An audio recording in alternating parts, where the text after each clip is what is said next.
So, sino dapat sisihin? Meron akong mga nasa utak. Pero ikaw na muna. Sige. Principally, di ba, ang nag-trigger talaga ng ganito, ultimately, si Presidente. Di ba? Yun eh. Gaya nga ng sinabi mo, meron tayong constitutional fiction na separation of powers kapag sa impeachment. Pero alam naman natin na every impeachment, lahat ng impeachment na nangyari sa buong kasaysayan natin since na-adapt natin ang 1987 Constitution, walang impeachment na hindi nagkaroon ng, ano bang magandang word? Polite term. Quiet intervention ng Malacanang. Or influence. Influence, 'di ba? Wala. Lahat merong ano 'yan, merong impluwensya, 'di ba? Whether sa level ng House or sa level ng Senado. So, sa akin nung nagsalita siya at in a way dinistance niya ang sarili niya doon sa impeachment. Sinabi niya na hindi ko naman gusto to. House lang to, etc. Dependent branches yan, bahala sila, etc. Yun na yun, 'di ba? Yun ang nag-open ng door. Sabi mo nga kanina, nabigyan ng cover, ng political cover, yung mga senador na medyo nag-aalangan naman to begin with. Yun yung punto. Na ngayon, pwede lang ituro yung sinabi ng presidente to say na, di ba, hindi naman daw siya interesado dito eh. So okay lang. Diba? Hindi na kami magpapatuloy. Anyway, uncomfortable naman kami na i-take up ito dahil nga malalagay kami sa alangan. Kailangan namin pumili kung sino yung aming kakampihan.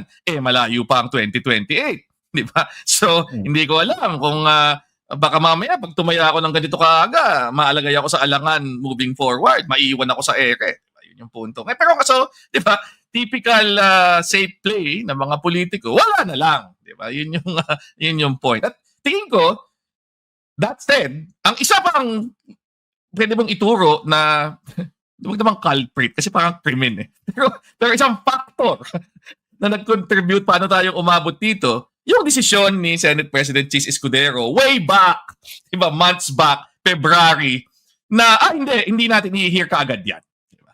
Kahit na ang konstitusyon ay nagsasabi na the Senate shall forthwith, diba, proceed to trial, hayaan mo na yan, di ba? Hindi natin, kasi, yun ang nakapagbigay ng oras para ma-delay until umabot dito sa puntong ito, di ba? Na mismong ang administrasyon na siyang nagtulak ng impeachment na ito, ang magsasabi na, hindi naman kami talaga interesado eh, di ba? Ang natatawa ko talaga dito, yung doon sa sinabi ni Presidente ay wala akong kinalaman dito, pero kung titignan mo yung mga list of endorsers, ang una nakapirma anak niya. Para sa akin, yun ang clearest indication na seryoso ka.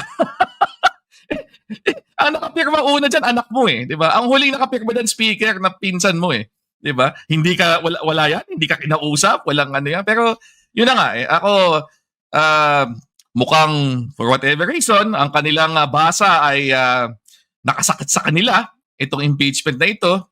Posibleng yan ang isa sa mga factors na tinitingnan nila for yung pagkatalo ng eleksyon. Posibleng sa kanilang sentimento ay mas makakabuti kung hindi na lang tutuloy, sa wag na lang nating ituloy. Pero ako, ang tingin ko talaga dyan, mas lalong show of weakness ito, diba? On the part of the administration. And kung merong advantage na nakuha si VP Sara Duterte dun sa resulta ng 2025 midterm elections, lalong lalakas yung advantage na yon vis-a-vis yung kanilang rivalry ng kanyang dating ka-unit team dahil dito sa pag-atras na ito. Diba? Kasi klaro-klaro, kahit na ano pang spin na ibigay mo dito, ang magiging perspective ng ordinaryong tao at baka mas importante, noong mga inyong sariling mga political allies at mga iba pa mga politikong on the fence at nag-aalangan ay ikaw yung mas mahina, di ba? When it comes to political will, di ba? And papalapit ng 2028, malaking konsiderasyon yon, di ba? Baka mahirap kumampi kami doon sa hindi namin maaasahan paggipitan na, di ba? At yun yung mensahe ngayon dito. Kasi ang isang maiiwan sa ere dito, lahat ng mga kongresista na naging very, very active sa kanilang pananalita, 'di ba? At kanilang mga investigasyon at kanilang pag-participate sa impeachment dahil ngayon iwan sila sa ere bigla, 'di ba? Wala pala kaming suporta ng Malacanang. So, tingnan natin ano magiging reaction nila at anong gagawin ng mga 'yan in the next few months. Oo, kasi na-expose na sila eh. Nailabas nila yung barahan nila eh. 'Di ba? Exactly. At sa tingin mo, hindi ba sila mababalikan? Dahil ngayon talaga, as we speak, the person to beat, whether people like it or not, sa 2028, it's Sara Duterte. Yeah. And ang nakita natin dito, nagkaroon ng, Ako ng yun. isang matinding miscalculation, political miscalculation itong administrasyon. Kasi inisip, di ba nadidinig natin yan eh. Although, claim ni BBM, ayaw naman talaga niya ng impeachment. Pero di ba yung isang miscalculation din, ayaw gawin yung trial before elections dahil baka raw kulang Exactly. sa numero. Eh nanalo yung pagkatapos ng election, mas sumama pa yung yung prospects of securing a conviction eh. Dahil nga, marami nangyari in between eh. And like kong sinasabi before, this is a battle for BBM to lose. Dahil Exactly. he has all the advantages, he has all the wherewithal, the resources. Ikaw yung presidente. So kung ganito, mukhang ang weak leader itong si Pangulong Marcos as alleged by Duterte. Ngayon, ito pala, Attorney Barry, kasi baka yung mga tao na entertain dito sa sa intramurals within the unity team, no? Parang dapat hindi kalimutan dito. Bakit ba na-impeach in the first place? Hindi naman yung gawa-gawang kaso eh. Merong malalim na Exactly. dahilan. At pwede na natin sige. Napakalakas nung nung akusasyon na tinareten mo yung presidente, ipapapatay mo. That's I think article number 1 yun, no? Article 1. Article 2 confidential fund. Parang nakakalimutan yata kung bakit merong impeachment complaint na isinampa. Hindi ito dahil gusto kong politikahin, di ba? Hindi dahil invento ito. At doon sa mga nagsasabi na, teka, kung pinag-uusapan dito, misuse ng public funds, paano naman yung mga kongresista? Pag gano'n ang argumento, parang inamin mo na meron ka maling ginawa. Pero bakit ikaw lang? Di ba? At akin gusto ko ibalik dun sa dun sa issue kung bakit ba siya na-impeach in the first place.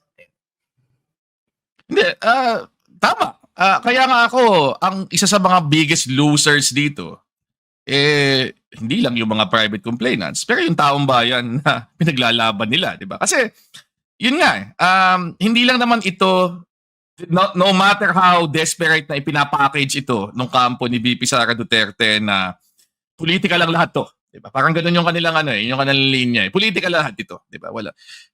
Sa totoo lang, meron talagang matibay na batayan.